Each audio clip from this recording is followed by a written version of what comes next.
Hello and welcome to another Book Binge episode, this time, episode 191 on the next entry in the Wheel of Time, Lord of Chaos. This is book 6 in the series, but the 7th one that I have read because I did, of course, read and review New Spring in between reading The Fires of Heaven and Lord of Chaos this year, and unfortunately, spoiler alert, this is going to be the last Wheel of Time book that I read this year in 2024, but I will absolutely be reading books 7 through 11 in 2025. So those books will all come next year with regular reading diaries as well as reviews and all that fun stuff. But for now, we're talking about this one. This is another book that has a lot of similarities, we'll say, to The Shadow Rising for a number of reasons. There are certain aspects to plot related stuff that this comparison doesn't really make sense, but in a lot of ways it's kind of like Shadow Rising because it's one of those really highly rated books in the series. It's one of the top 3 rated in the series alongside like the Shadow Rising and probably The Great Hunt as well for all of the books up to this point in the series. That's the first 6 novels in the Wheel of Time. This is in the top 3, but my opinion on this probably isn't quite as high as most other people's, at least in relativity to the rest of the series. It's going to be an unpopular opinion. This review is going to be just in the sense that Lord of Chaos was not my favorite book and was frankly nowhere near my favorite books. In fact, that's part of why I compare it to The Shadow Rising, because I think both of these books are good books, have a lot of really great stuff, but also have some things that are holding them back from me. These two, this one and The Shadow Rising, are the only 2 books in the series that I've read so far out of the 7 of them that I have not rated 5 stars on Goodreads. In fairness, I would call New Spring more like a 4.5 star, but I rounded that up to 5 just out of sheer enjoyment factor. Whereas Lord of Chaos and Shadow Rising both had enough going on in them that I either didn't enjoy enough that was holding it back, or some stuff that I would consider to be bloat. But let's talk a little bit more in detail about the actual book itself. Now let's start off just as I normally would with the good, because of course I still rated this book 4 stars. It is not a bad book. There's a lot of great stuff within it. Unfortunately, a lot of the great stuff within it is like specific sequences, stuff that I can't really reference to some strong degree without going into explicit spoilers for the book itself, which I know there are some viewers of the reviews of this series who have told me at one point or another in the past, just like, why don't you just do spoilers for the books? Like, at this point, nobody's going to watch a review for the 7th book in a series that's spoiler free. And I'm like, and I just don't really care to. I'm not going to change my reviewing format specifically to include spoilers because I've already doing spoiler talks. I'm doing reading diaries on all the books that are spoiler filled.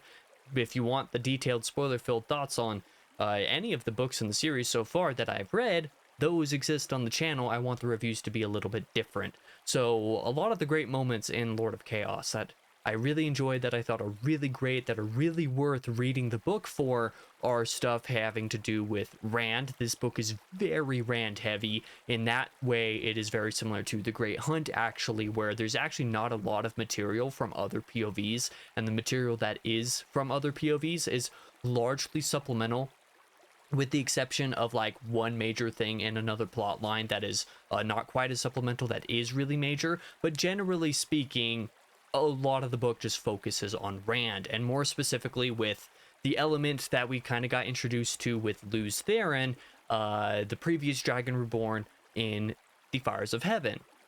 That element was kind of introduced in that book, and it is definitely expanded upon here to great effect. That material was really cool, really good. I definitely enjoyed that stuff. Related to Rand, we'll say men being able to use magic, the one power. There's some stuff going on in this book with that as well, including a new character that we meet and get to see Rand's interactions with here that are actually really fun, really cool, really interesting, and actually led me to theorize something that I'm really not sure about. But if you watched my latest reading diary for this, the one titled Do My Wills is Awesome, and we'll talk about that later, you'll get at the very end of that video where I kind of give like a one-off theory. I'm just like, I think this character might be this, maybe. Like, it seems like something's being hinted at there. I'm not entirely sure, but there is some cool stuff going on with men in this book, as opposed to women with magic, which has been, you know, basically the focus of the series. The point of Rand being the Dragon Reborn is, well, a lot of it has to do with magic and stuff like that. So there's plenty of magic stuff in this book that is pretty cool that you get to see the introductions of, and that has great payoff. And again, we'll talk about that a little bit later. The other plot line, the other major plot line, I would say, that had some major events that aren't necessarily supplemental to Rand's storyline is Egwene's storyline, and the Saladar storyline. I'm not going to say anything more than that for spoiler reasons, but there is some pretty big things that happen in this plot that are really cool, really great, had me super excited. You know, some of the most epic moments of the entire series so far for me was just that event happening. I was like, this is actually really cool. I didn't see that coming. I thought I had it spoiled for me at one point, but when it didn't happen in the book, I thought someone said it happened, and I was like, okay, so I guess it just doesn't happen, or maybe it happens late in the series. No, like, it happens here, and it actually caught me off guard, so that was pretty fun. Again, I can't say anything more for spoiler reasons, but it was really cool nonetheless. There was also a pretty big moment that happened in the other girls' storyline, particularly with Nynaeve. If you know how I felt about Nynaeve in the series leading up to this point, I was really cold on her at the start, especially in book 1, Eye of the World. I was not a fan of her at all. I thought she was really kind of irritating, and rude in ways that I didn't find like appropriate for the story. It just didn't really work for me. But come chapter 20 of The Great Hunt, she had an event happen. Her testing to become accepted instead of a novice in the White Tower was one of my favorite moments of that book. Even still, it's one of the few moments, I think maybe the only moment that I can recall from that book specific to a chapter.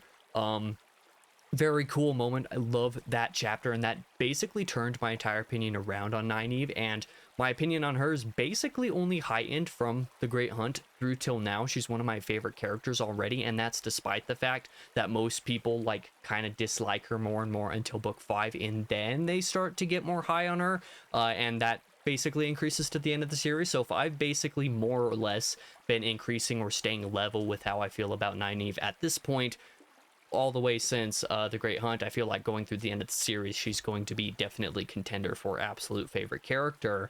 But Nynaeve also has some things happen in this book, or some things that she does that are really big, really eventful, really momentous, not just for her character, but for the entire going on of the story, for, well, reasons that if you've read the book, or if you choose to read the book, you'll immediately know the scene when it happens, because it's really obvious. Like, it is super clear the importance or the impact that this event has. I really liked that chapter, especially one of my favorite moments of the book. That was also another one of the most epic moments of the series for me. Finally, as well, the climax of this book is incredible. Lord of Chaos definitely has a reputation for having an incredible ending, an incredible finale, an incredible climax in Dumai's Wells. That's the name of the last chapter. It's not spoilers to say Dumai's Wells. Dumai's Wells is actually awesome. There's a reason I titled the last reading diary for the Lord of Chaos that I did here, Lord of Chaos rather, not the Lord of Chaos. That was kind of a slip of the tongue. Either way, there's a reason I put that in the title. It's because it's true. It is not an overhyped ending. I actually had my worries about that. There have been moments where I've kind of gone into certain parts of the series where I've been like, can that sequence really be that cool? And then been surprised, and it was just as cool as it was hyped up to be, or almost as, maybe, in certain cases. There have also been moments where I've gone into sequences that people have been really hype on, and I've been like, okay, so what's all this going to be about? I read it and I'm like, it didn't really do much for me. Notably, the Ruidian sequence of The Shadow Rising, those 2 chapters, was something that a lot of people have told me is like one of their favorite, basically, sections of the entire series, the entirety of the Wheel of Time. That sequence sticks out, and like I can see why it would stick out for some people, but I wasn't particularly fazed by it, or I wasn't notably excited for it to the degree that everybody else was. So I found myself being disappointed by that sequence. Do My As Wells and Lord of Chaos is not that kind of thing. I went into it actually quite skeptical because I've been really hit or miss with Robert Jordan's climaxes in this series. Of the 6 main books, I'm not going to go into New Spring for this comparison. Of the 6 main books, I would say that 4 of the climaxes, actually, that's kind of a lie. 3 of the climaxes I felt were somewhere between rushed and like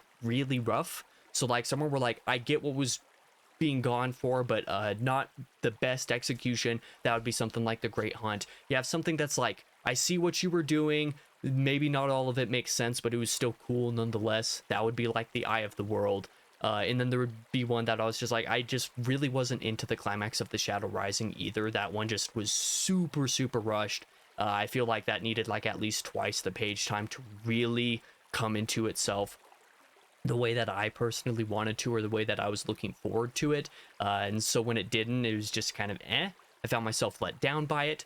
But then there have been other climaxes that I've really enjoyed. The Dragon Reborn and the Fires of Heaven are notable examples of this. The more extended climaxes with not just the fact that the climax themselves are a little bit longer than some of the others in the series, but also the fact that they have like 200 pages even of like build up where you can sense the tension actively rising. You know it's coming to a head. You're just wondering how that's going to actually happen. Or in the case of like the Fires of Heaven, you know exactly what's going to happen. It's just a matter of when everything blows up, and when it does, it's really cool. So those 2 climaxes are really great. Lord of Chaos, I obviously, like I said, went into it rather skeptical since it has such a good reputation of Do My As Wells just being awesome. I was like, can it really be that awesome?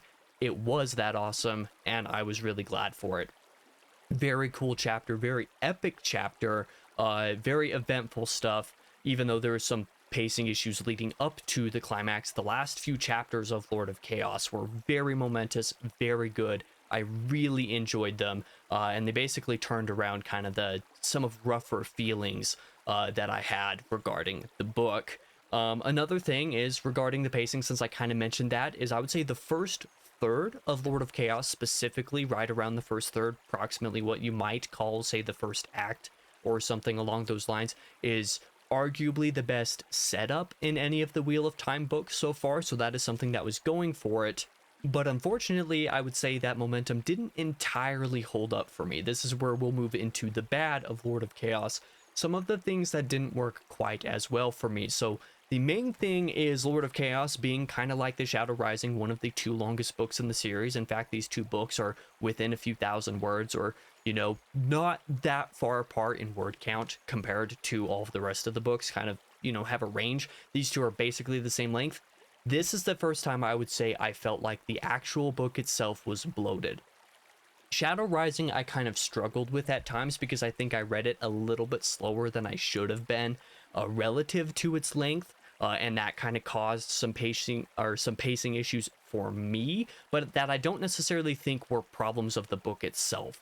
Lord of Chaos, I would say, does actually have some pacing issues and a little bit of bloat moments or chapters where I'm like, okay, this chapter didn't actually serve very much purpose, or moments where the order of events in certain plot lines kind of halted the momentum of other plot lines in ways that actually kind of harmed them to some small degree. This wasn't anything super bad, but it was kind of notable. In fact, these minor pacing issues were the main reason I brought Lord of Chaos down to 4 stars instead of 5. Is, like I said, just kind of a little bit of the problem with certain plot lines interacting in ways or going back and forth in certain ways at certain times that didn't feel as natural as all of the other 5 books have. And I know the first couple of books are basically only ran to POV as well, but like especially books 3 through 5 are very good at balancing the plot lines, balancing the main characters, and balancing all of the events that are going on without ruining the momentum of them. This book kind of has a little bit of a problem with that. As a result, the final third of it, especially the final act, aside from like the last 2 or 3 chapters especially, most of the final act just kind of feels like the introduction of another book. This is something that I said in the last reading diary. The last like 250 pages or so, up until like 60 75 pages maybe before the end, maybe even less than that. It might have only been like 40 or 50 pages before the end in the hardcover version anyway. Up until that point, those last couple hundred pages feel like book one, or we'll say the first act of another book again. They just feel like they're building stuff up again in the way that you would expect from the beginning of a book. I know I am being very redundant right now, but I just don't know how to explain the feeling. And part of this is because of one of the plot lines specifically with, which we'll, talk about in the ugly section of this review, so we'll get there in time. One of the plot lines kind of hits a point of a climax, and then moves into a new plot line starting within the last 150 200 pages of the book, and that really halts a momentum, and like I said, does a lot to make the book feel like the beginning of a novel rather than coming up on the end of it. So even though the climax is cool, the climax comes very abruptly because there's some pacing issues there, and like I said, it kind of harmed some of the storylines with some of this going on.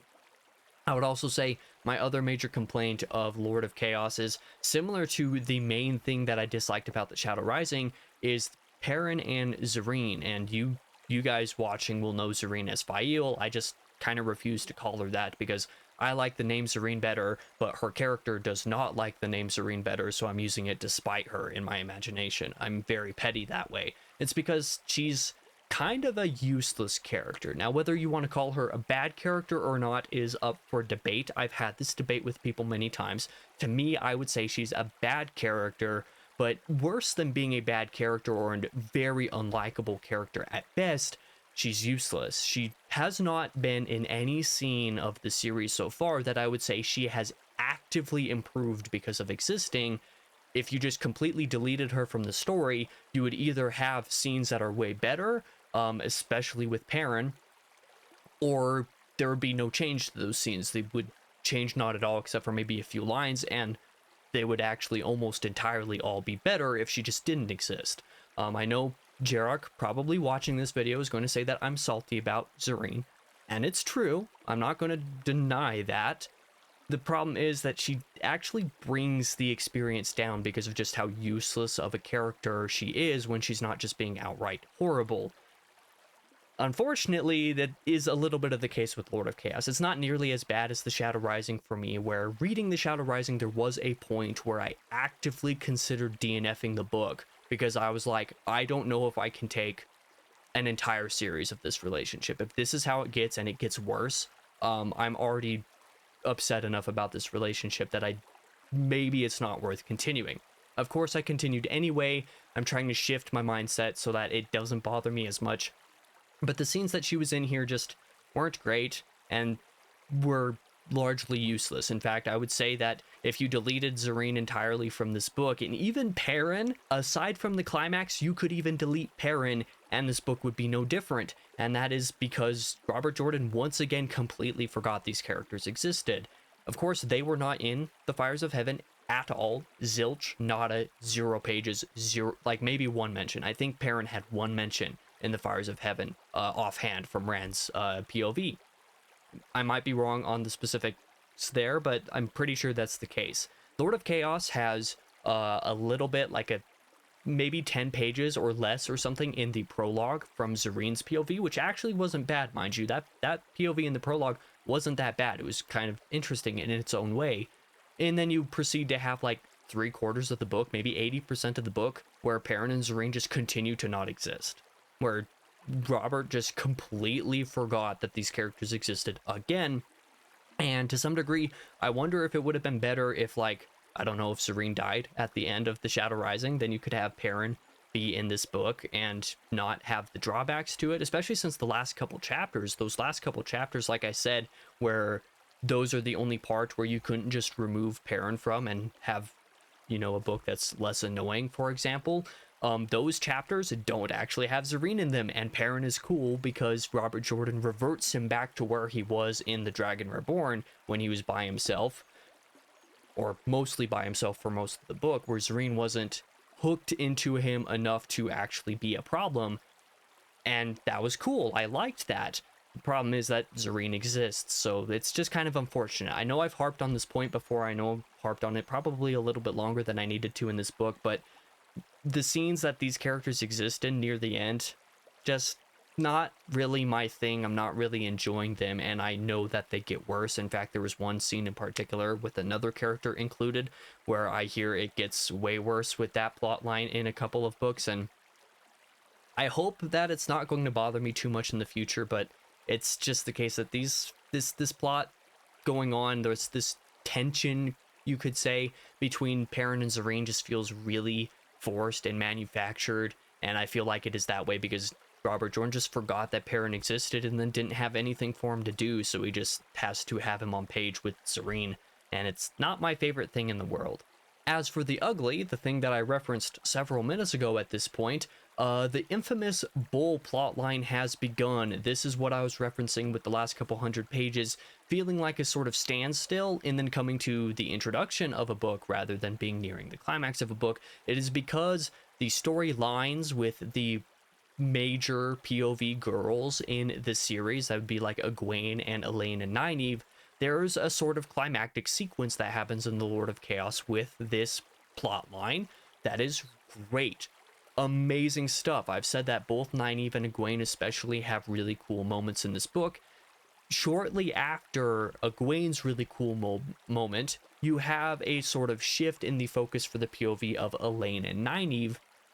And, well, the shift itself, I wouldn't say is a problem so far. I know that the Bull plotline has a lot of mixed, opinions, and most of them are relatively negative. It's like the first time you have an extended, plot line that feels maybe drawn out, according to some people. Regardless of that, I don't really care. I like where the plotline is going so far. I liked the introduction of it. The problem is that this is stuff that should have been at the beginning of the next book rather than at the very end of this one. So when you continue to have a lot of politics stuff, balance of power, this is actually something that I completely forgot to include in the good.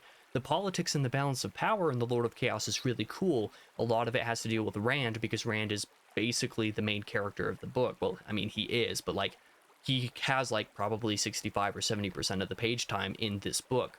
The politics and the balancing of powers and that kind of slow political maneuvering as the driving force of your plotline, of the main plotline, kind of allows itself to be molded by the way the other plot lines are going. So when you have a climactic sequence over here in the secondary plot line, this plot line feels like it's growing towards a climax as well. So when you suddenly shift focus with a couple of the characters into a PO or a plot that should be at the beginning of a book, this plotline suddenly feels like it's at the beginning of the book again, even though it's not. I don't know how better to explain it, but it's just kind of a problem. Of course, I included the Bull plotline in the ugly because it is so infamous, but it is just part of what I meant with the bad earlier, of the last third feeling like it has pacing issues. It's mostly to do with this plotline. If you just kind of shifted certain scenes and POVs a little bit, you could have the climactic sequence of the secondary plotline happen relatively shortly before the climactic sequence of the main book, i.e. the last few chapters, and then put the Bull plotline, or at least the introduction of the Bull plotline, into the next book, and then not really have many issues. You would also have several less chapters and therefore a little bit of a shorter book in Lord of Chaos, and I think it would be better. Of course, can't really change those things anymore now, but it was something that I wanted to notate. It's a slight problem for me. Lord of Chaos is where a tiny bit of bloat starts to become a thing. I know that's going to be probably a problem over the next several books. According to a lot of people anyway, there's a reason it's called the slog, whether it's true or not. That has me just a tiny bit worried, I will admit. As for the recommendation, now that we're finally getting to this 20 minutes later or something like that, my voice is already kind of giving out. I didn't expect for this video to be longer than 12 minutes. If you've made it this far in the series, this book is good enough to obviously continue. I have no reason to not recommend it if you're invested at this point. If you haven't read the series and you for some reason watched this entire video, sorry for the sort of implicit spoilers of a couple of the earlier books. I kind of have to talk about minor spoilers of earlier entries to be able to talk about later entries to the extent that I need to. This book is pretty good, and I would say it's arguably worth it just for the climactic sequence alone, regardless of some of my problems with some of the pacing in the final act, and regardless of my problems with a couple of the characters, or at least one of the plot lines associated therein and how it intermingles with another one. The book is great, and the finale is amazing. Like I said, the first third especially is arguably the best setup to a book, so if you've enjoyed any of the setups of the series previously, give this one a start, and you'll have some really great stuff to get its hooks into you. And I'm also kind of got an unpopular opinion. The fact that Lord of Chaos is a little bit lower on my personal ranking is kind of a hot take. Not everybody's going to agree with that. In fact, many people are explicitly going to not agree with it. A lot of people have this very near the top of their lists on favorites, so there's a very good chance that you'll feel that way too. Don't let the problems that I have with this book affect the way that you're going to feel about it, because there's a good chance that you'll like it more than me, because most people are that way, or at least like it more than me in relativity to the other books of the series, if that makes any sense. Lord of Chaos in the end feels a little bit like a book I kind of want to enjoy more than I do, or that I want to feel better about than I currently do, but it is still a good book. It has some really hype moments. I've mentioned multiple sequences, if in a slightly spoiler or as spoiler-free context as I can possibly give them, that are amongst some of the most epic moments of the series, even for me. So like, there's obviously some really cool stuff in the book. It's not like it's worthless. It's still 4 stars. It's a good book. It's just one that I feel like I wanted this one to be 5 stars, but feel like I can't really give it. That is the problem. So it's a little bit lower than I want it to be, but it's still really good. You should still check it out. As I said, if you're this invested in the series as I've become, there's no reason to not continue. This isn't going to break your enjoyment of it to any notable degree. With that being said, this review is like twice as long, maybe even a little bit more than twice as long as I expected it would be. If you happen to watch the whole thing, I really appreciate you. Thank you so much. I'll be back in the next video, whatever that is. I don't actually know what that's going to be at the time that I'm recording this, but it's probably going to be something cool. I'm actually ramping up to have a little bit of a bigger and better 2025. I hope that you guys are looking forward to that. Like I said at the beginning of the video as well, I'm going to be reading the next 7, 8, 9, 10, 11, 5 books in the series, all in 2025. So that is something to look forward to as well. I know it's going to be a few months before I get back to that again. I didn't think it would be that long either, but it's something that I have other stuff on my TBR for the rest of the year that I want to get to, and I kind of want to relax a little bit for the rest of the year. Once we get into 2025, I can ramp up a little bit, so that's what I'm planning to do. Thank you again for watching this. If you did, I'll be back in the next video, whatever it may be. I hope to see you then.